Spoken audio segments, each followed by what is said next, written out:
Fortunately, I'm a really big hockey fan. I've been playing hockey, refereeing hockey, amateur hockey all my life, and been part of this team for 28 years. So, my name is Dave Olson. I'm the Executive Vice President and General Manager of the PNC Arena.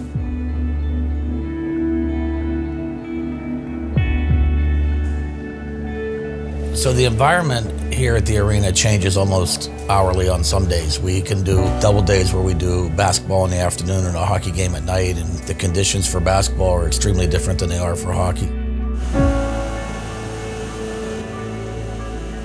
Well, the Schneider building management system is our control system for all our HVAC components.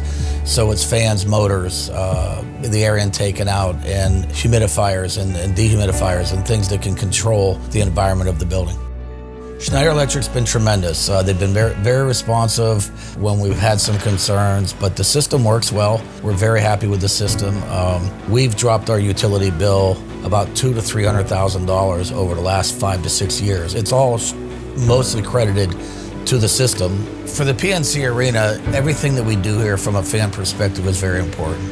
Well, the end goal is do more events and keep the lights on more, and that's how we're successful. But having partnerships with people like Schneider Electric, they're a piece of that, because if we don't have conditions, we can't do events, and we're all out of business. So their partnership is very important to us, and it's going to be a long, strong partnership for years to come.